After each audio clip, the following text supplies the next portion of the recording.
Insellmulkom u nilqawkom għal programm ieħor Which in Which fejn kull ġimgħa jien qed niltaqa' ma' awturi Maltin u qed niddiskutu x-xogħlijiet tagħhom. Illum se niltaqgħu ma' Norbert Buġejja u fil-fatt nibda billi naqralkom ftit poeżiji mill-ġabra tiegħu, Nartiċi. Norbert huwa senior lecturer fl-Istitut tal-Mediterran fl-Università ta' Malta. Huwa kiteb diversi ġabriet ta' poeżija u l-aħħar waħda li hija din, Nartiċi, hija finalista fil-Premju Nazzjonali tal-Ktieb. Sa nibda billi naqralkom il-poeżija li tat l-isem lill-ġabra, Nartiċi. Ħaddek ġewnaħ tal-irħam, ifittx u jgħib fil-kjaroskur tal-ħin.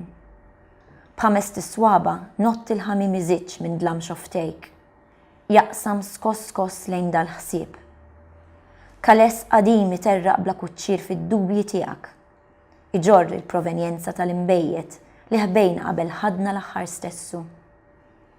Fil-bjuda tad-dawl kwinta smajt il-beraħ ta' ruħek tintrass ma' snin innavati.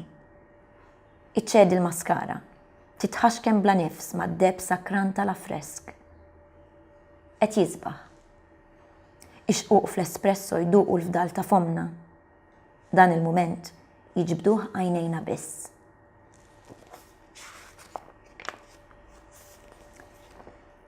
It-tieni poeżija llum Byzantium Blues. Ma tridx tħallini kwiet il-mistoqsija tat-tulipan li sponta minn ġo ħalqek. Min int? X'ġejt tagħmel hawn? Qed ittennili. U jien indur infittex, nott iddajjes, l-ispini mill-wijin għal fuq il-Bosfru, inkejjel il-lament ta' twieqi bojot b'ħoġorhom tal-kobalt.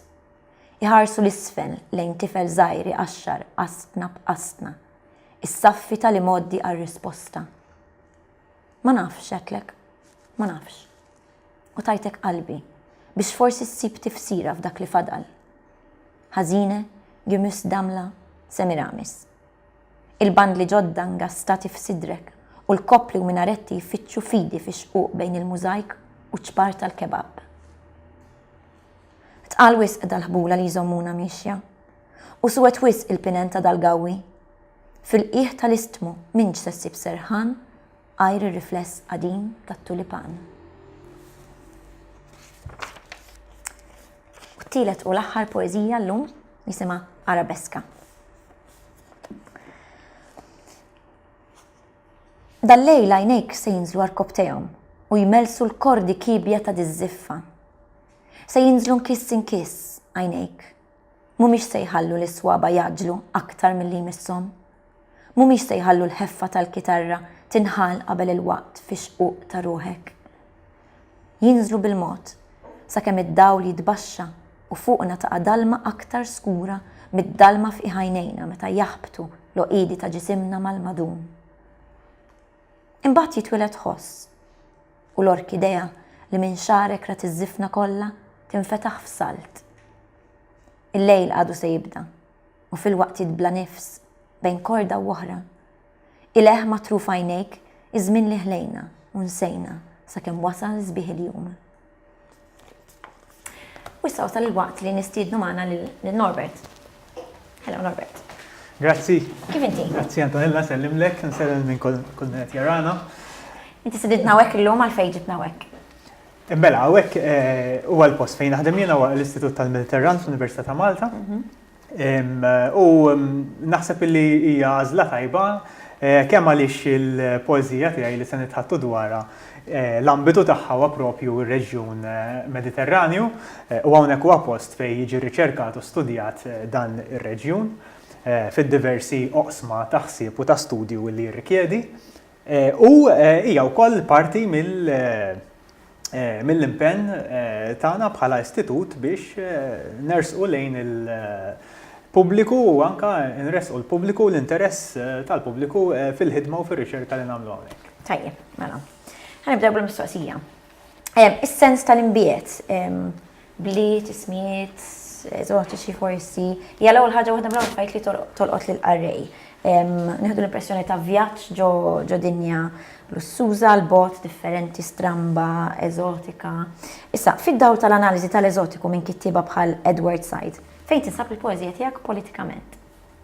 Ara, jekk se nitkellmu fuq il-rabtiet politiċi tal-poeżija, dawn huma ambiti fir-reġjun tagħna illi jiena żort f'diversi partijiet tal-Mediterran, speċjalment dawk li huma bliet marittimi jew villaġġi u postijiet oħra li ġeneralment ikunu qrib il-baħar. Però il-pożi huma sempliċement kif se nitkellmu aktar tard apertura fuq esperjenza subkonxja li hija aktar profonda fil-fatt mit-test innifsu. Il-poeżija hija politika, fis-sens ħafna nies, u speċjalment f'pajjiżna, hawn tendenza li naraw il-poeżija bħala l-oppost tal-pragmatiżmu, ta' dak li huwa prattiku jew pragmatiku jew strateġiku. Fil-fatt il-poeżija strateġija. Bħalma il-politika hija strateġija, bħalma fil-politika wieħed irid jilħaq jew joħloq effett illi ħajrikjedi traġitt u ħajrikjedi l-użu ta' ċerti mekkaniżmi.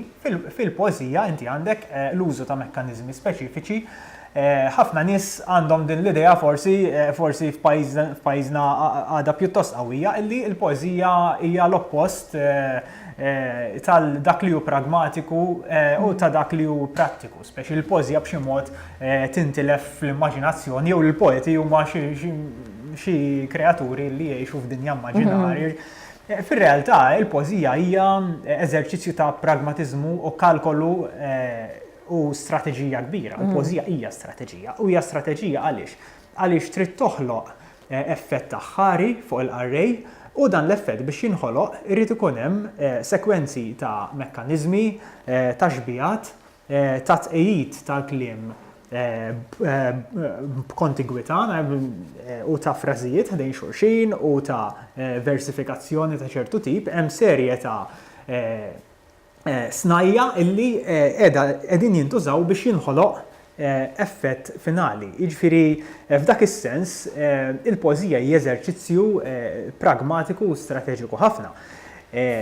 Fil-kuntest tar-reġjun imbagħad il-kontenut tal-poeżija huwa wieħed politiku ħafna fis-sens illi l-poeżija taqbad fiha dawn huma poeżiji f'nartiċi li jaqbdu fihom it-tensjonijiet li ħafna drabi jkun għaddej minnhom ir-reġjun tagħna, però mhumiex poeżiji illi qegħdin jippruvaw jagħmlu b'xi mod xi statement jew xi asserzjoni politika jew b'xi mod li jippruvaw jieħdu pożizzjoni akkosta kollox fil-konfront ta' issues li għadin laqqas xejn minn dan. Dawn huma poeżiji estetiċi ħafna, huma poeżiji fejn il-ħolqien tal-ġmiel, il-ħolqien ta' xbijat li saħru huwa importanti, daqskemm huwa importanti il-ħolqien ta' xbijat u esperjenzi li joħolqu ansjetà fil-qarrej. U naħseb illi hemm konverzazzjoni kważi bej l-ansjetà, bej it-tensjoni u l-ġmiel. U fl-aħħar mill-aħħar naħseb illi dik hija realtà wkoll tar-reġjun li ngħixu fih. Diversi minn dawn il-punti qajjimu mod interessanti ħafna wkoll Emanuel Mifsud fil-introduzzjoni li għamel għal nartiċi. Jiġifieri kemm nistgħu naħsbu aħna fuq l-ispazju li ngħixu fih, fuq dan ir-reġjun li ngħixu fih bħala reġjun illi huwa karatterizzat minn konflitt, minn diffikultajiet umani, mill-migrazzjoni, huma kollha realtajiet, però ngħixu wkoll il-paradoss illi dawn ir-realtajiet jikkoabitaw ukoll ma' ċerta estetika illi aħna imdorrin bija, inkluża l-estetika storika ta' reġjun li huwa qadim ħafna. U naħseb li dal-poeżiji jresqu dawn it-tensjonijiet b'mod interessanti ħafna lejn xulxin. Fl-aħħar mill-aħħar id-diskors ta' Said huwa diskors illi għalkemm huwa għamel impatt enormi fil-mod kif aħna inħarsu lejn il-Lvant u fil-mod kif aħna nħarsu storikament lejn il-Lvant, però naħseb illi x-xogħol kreattiv mbagħad huwa xogħol illi l-qarrej se jinterpreta fih esperjenzi illi jmorru lil minn purament argumenti ta' saħħa akademika. Jiġifieri din hija il-poeżija fl-aħħar mill-aħħar x'inhi? Il-poeżija għalija qed ngħid jiġifieri hija interpretazzjoni suġġettiva ħafna. Imma il-poeżija jrid jirnexxielha il-kelma fiha nfisha mija xejn. Il-kelma fiha nfisha mija xejn, hija ħoss, hija grupp ta' ħsejjes. Imma is-sena tal-kidba tikkonċerna il-mod ta' kif kliem differenti jitqiegħed ħdej xulxin u dawk is-sekwenzi joħorqu ċerti sinjali li joħorġu mis-subkonxju biex ngħidu hekk u li jkollhom impatt wieħed jittama b'saħħtu fuq l-array. Issa, il-poeżija minna nfisha tħalli lok għall interpretazzjoni differenti, però fil-każ tiegħek nieħdu l-impressjoni li tagħmilha apposta din il-ħaġa u tħalli ħafna bibien miftuħin. Taqbel ma dan u x'inhu l-prinċipju estetiku wara dan?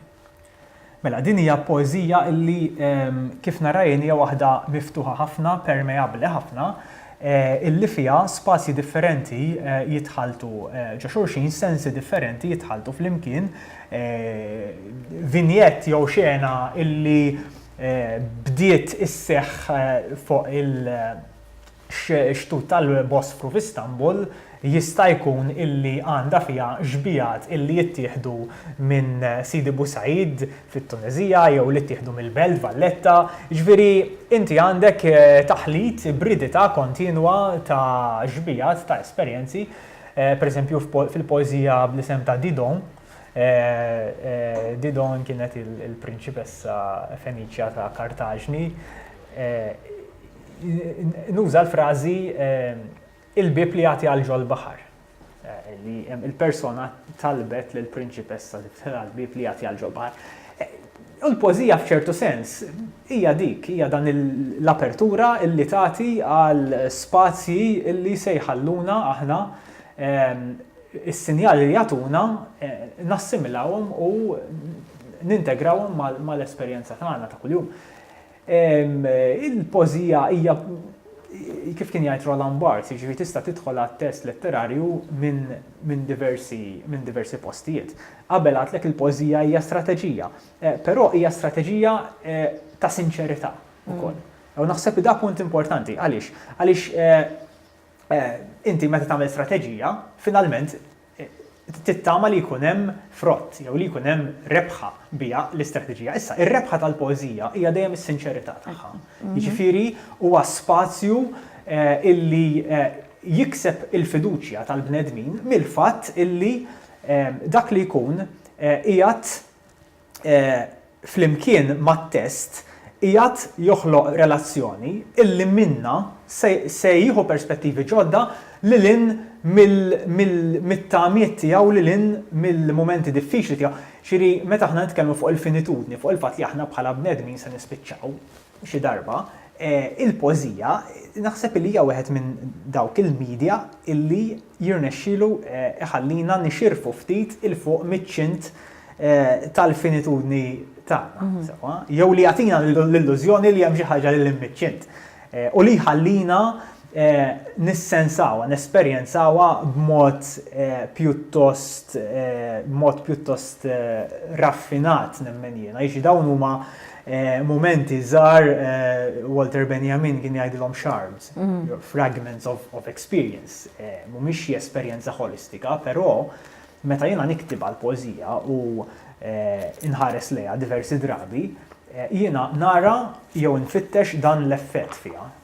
Dan l-effett ta' kamra ġdida għall-esperjenza li ma ġietx esperjenza ta' f'postijiet oħra.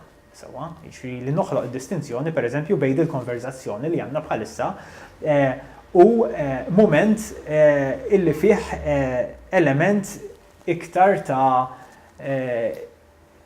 ta' feeling ta' dak li qed inħossu illi jmur lilin sempliċement mill-esperjenza konverzazzjonali ta' kuljum. Il-poeżija hija bieb, hija ċavetta, sewa, u jista' jkun illi aħna nħarsu lejha biss u nistgħu nħarsu lejha biss bħala ċavetta, sewa, illi fetħet, sewa, jiġifieri ħolqot kawża biex ngħidu hekk, imma mbagħad il-kawża hija l-ftuħ ta' dan il-bieb, imma mbagħad dak li se jiġi dal-ftuħ ta' dal-bieb l-effett huwa wieħed illi fl-aħħar mill-aħħar huwa suġġettiv għal kull array. Issa, il-poeżija f'din il-ġabra hija għandek sillabi, metru klassiku ħafna. Il-lingwaġġ minnaħa l-oħra huwa mżewwaq b'differenzi letterarji u kulturali li ħarsu lil hemm id-dinja klassika. X'ġalek tmur għal dan il-metru? Mela, jiena persuna illi nħares li l-preżent dejjem, ċoj jeċitan il-preżent minħabba fost raġunijiet oħra, id-dialettika tiegħu mal-imoddi. Id-dialettika kontinwa tiegħu mal-imoddi u jiena nemmen illi ħafna minn dak li nipproduċu fil-preżent, fil-moment preżenti, huwa riżultat ta' rabtiet illi għandna mal-memorja, ta' rabtiet li għandna ma' kodba oħra illi jirreferu għall-imoddi, li jirreferu għall-memorja. Naħseb illi il-pożiji f'nartiċi jaqbdu propju din relazzjoni billi jużaw il-metru klassiku, il-metru tradizzjonali tal-11, il-vers tal-11, l-endekasillabu, illi huwa vers illi antikament laqa fih sentimenti ta' lament, sentimenti ta' euforija, jiġifieri nistgħu immorru lura mijiet ta' snin, kemm fit-tradizzjoni tradizzjonijiet letterari diversi Ewropej illi użaw versifikazzjoni simili biex jesprimu daw is-sentimenti ta' lament, ta' estasi, ta' sofferenza.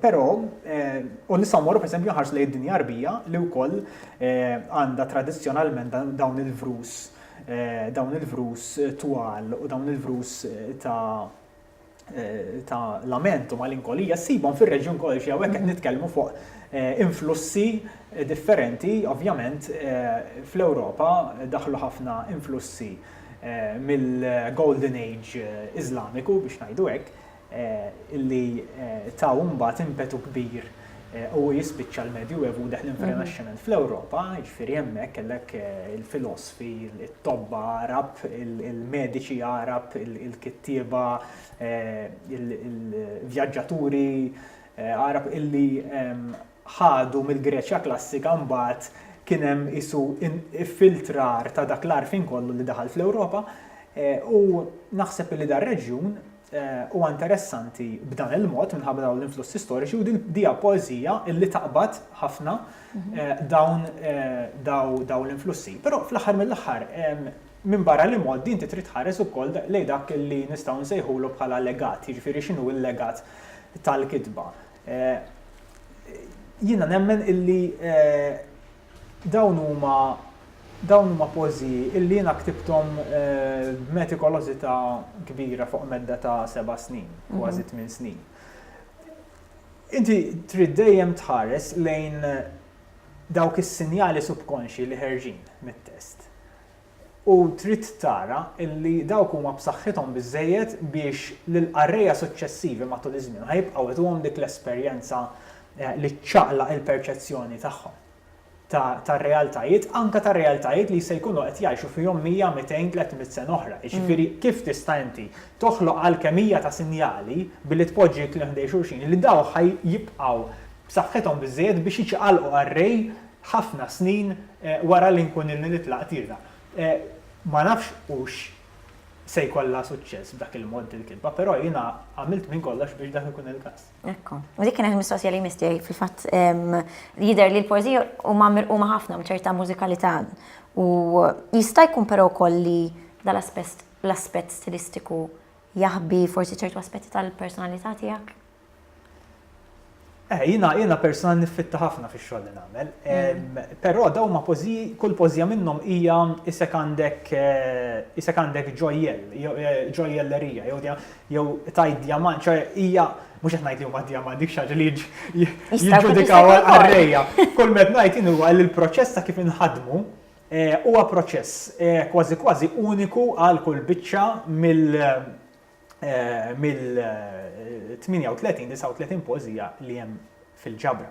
Jiġifieri kull poeżija fiha mekkaniżmi differenti jiffunzjonaw. Fiha metafori friski, fiha ġbijat illi domt naħseb dwarhom għal perjodu ta' żmien u ħallejthom jersqu lejn xulxin kważi b'mod organiku, li mbagħad inti meta qiegħed tikteb tibda tara li diġbija minn sentejn tlieta ilu u dal-mument preżenti b'xi mod qed jaħbtu ma' xulxin u qed jersqu flimkien b'mod li tara li hemm ħirġa ċerta tensjoni, ħirġa ċerta sbuħija, allura tħallihom jersqu xulxin u dawk jibdew bil-mod jiffurmaw vers, jibdew jiffurmaw strofa.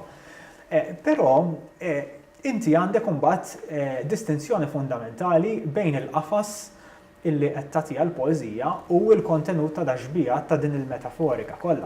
Ġifieri inti tista' pereżempju tqiegħed art tal-madum biex niftiehmu li tkun imqiegħda b'mod ta' sena kbira, però l-madum innifsu ikun madum irħis ħafna u li jinkiser malajr. Però inti tista' mbagħad tagħmel madum illi huwa mqiegħed b'sena kbira, però l-kwalità tiegħu tista' tkun kwalità illi ħattul għal ħafna iktar żmien u ħatibqa' ħafna iktar b'saħħitha u ħatibqa' ħafna iktar reżistenti għal l-affarijiet li se tgħaddi minnhom. U naħseb illi ir-reqqa tidħol f'dan is-sens. Jiġi meta qed nitkellmu fuq xogħol mirqum, dak li nifhem biha jiena huwa illi dan huwa xogħol illi se jkun jista' jassimila l-esperjenzi li se jiġrulu. Biex jiena nassumi li dil-poeżija ħajkollha ħafna inċidenti matul iż-żmien, ħajkollha ħafna ħataqla daqqiet, ħatiġi moqrija jew f'ċerti postijiet, f'postijiet intimi, f'postijiet pubbliċi. Isu għandek dan il-kważi teleskopju jew dil-perspettiva twila u inti minn din in-naħa intu tikteb, qed tispekula wkoll. X'jien nemmen il-poeżija fiha element spekulattiv, jiġ dak ngħidu future gazing. Li din qed tħares lejn ix-xenarji possibbli tal-futur u b'xi mod tagħmel lilha nfisha relevanti jew pertinenti għall-esperjenzi li għadhom ġejjin. Fl-aħħar mill-aħħar il-poeżija hija wkoll eżerċizzju ta' influenza minn kodba oħra ta' awturi oħra li tkun rajt li dejjem ħajkunu fl-isfond. Jiġifieri ħadd qatt ma vvinta r-rota mill-ġdid, wieħed mill-poeti li influenzani ħafna pereżempju huwa Konstantinos Kavafis, illi nibda b'epigraf tiegħu, epigraf ta' lament, epigraf epiku, u din hija Kavafis jikteb up there high on the walls, the dirge has already begun. Jiġifieri il-mużika tal-mewt hemm fuq fil-għoli fuq is-swar diġà bdiet. Unħalli l-semmija tagħna jispekulaw fuq it-tifsiriet li joħorġu, s-sens li joħroġ minn din iġbija. Fl-aħħar mill-aħħar il-letteratura hija dejjem eżerċizzju ta' kitbiet li jinbnew fuq kitbiet li jinbnew fuq kitbiet oħra, eċċetera, eċċetera. Sakemm tinħoloq u tibqa' tinħoloq matul iż-żminijiet galassja ta' testi differenti li jirrelataw ma' xulxin daqskemm huma differenti minn xulxin. U f'ċerti sens dak huwa l-Mediterran ukoll. Ġifieri il-Mediterran fl-aħħar mill-aħħar jibqa' din kostellazzjoni ta' komunitajiet ta' esperjenzi illi huma maqogħdin flimkien dal-ispazju fluidu tal-baħar illi jaqgħadhom daqskemm jifridhom. Ma rrid bl-ebda mod hawnhekk nistema' illi jiena qiegħed b'xi mod nissottovaluta id-diffikultajiet li għaddejjin minnhom popli differenti fil-Mediterran, xi ibda minn nies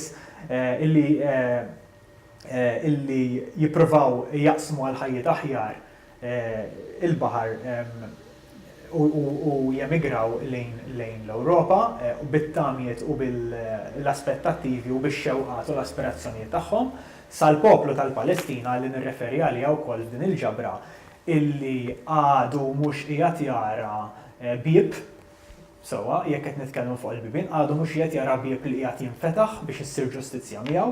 U nkomplu fil-poplu tal-Libja, pereżempju, li qed jesperjenza huwa post li qed jesperjenza diffikultajiet kbar biex il-komunitajiet illi jgħixu fih storikament jerġgħu huma b'xi mod isir hemm arranġament politiku li jaħdem għal kulħadd, dawn ma' diffikultajiet illi għalkemm mhumiex qegħdin b'mod overt jew ovvju fil-poeżiji, però it-tensjonijiet li joħorġu minnhom ċertament nemmen li jinħassu dawn il-poeżiji. L-aħħar mistoqsija qasira għax sa jedinna l-ħin għandna hawnhekk ftit kodba tkellimna ftit dwar xi wħud minnhom. U l-influenzi tagħhom fuq jew it-tifsira tagħhom. Mela, intom tlabtuni biex noħroġ xi kodba li b'xi mod nħobbhom jew influenzahom jew qed naqrom. Dan huwa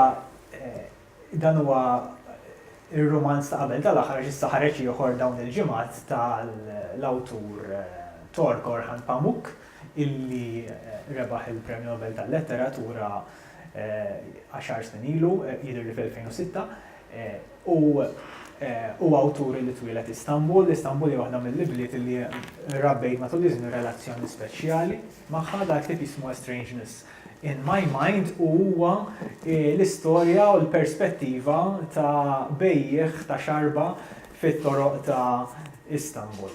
U hija waħda mid-drabi fejn Orhan Pamuk li s-soltu huwa assoċjat ma' ċerta kitba Borgiża biex ngħidlek ċerta kitba illi f'xogħlijiet oħra tiegħu mhux daqshekk konnessa mal-istejjer ta' triq, u hekk qed jagħmel dak l-isforz biex iniżżel ir-romanz tiegħu fit-toroq u fl-esperjenza tan-nies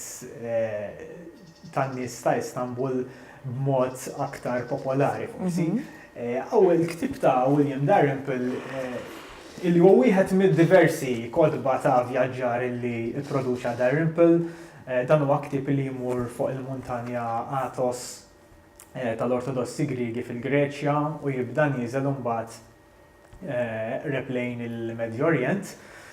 Huwa ktieb illi nistgħu niddeskrivuh bħala memwar. Il-memwar huwa ġeneru li interessani ħafna fil-kitba letterarja. Huwa ktieb illi jaqbad l-esperjenzi tal-awtur innifsu u jinfilshom kontinwament b'dawn ir-referenzi għall-istorja tar-reġjun u għan-nies li jiltaqa' magħhom illi għadhom jirrappreżentaw b'xi mod jew jinkorporaw elementi storiċi. Ġifieri jitkellem pereżempju mal-patrijiet Ortodossi fuq fil-żona tal-Holy Mountain, tal-Muntanja Athos, u jirrakkonta l-esperjenzi tagħhom, jirrakkonta testi li qiegħed ifittex u jibda jorbot il-modi mal-preżent b'mod interessanti ħafna. Għandna dak ir-romanz huwa romanz li għadu kif ħareġ bl-Ingliż. Għall-ewwel dak huwa romanz illi nkiteb fl-1995 li 22 sena ilu, huwa romanz ta' awtur Tork ieħor Hasan Ali Toptash jismu Shadowless. Golgesh Siller bil-Tork huwa romanz illi mhuwiex ġej minn naħa ta' Istanbul fit-Turkija, ġej minn naħa l-oħra mill-Anatolja, mill-pjanuri tal-Anatolja u huwa bbażat f'villaġġ in the middle of nowhere biex ngħidu hekk, villaġġ imbiet u jesplora relazzjoni ta' dal-villaġġ mal-idea tal-istat u tan-nazzjon.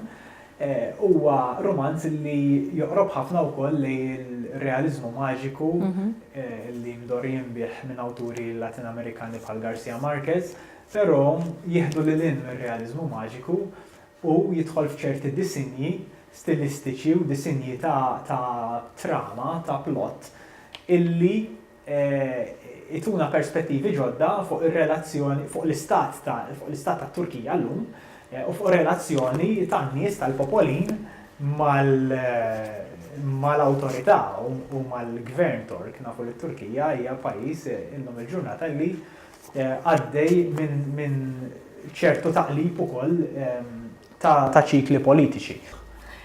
Spera kienet interessanti. ħafna kienet interessanti.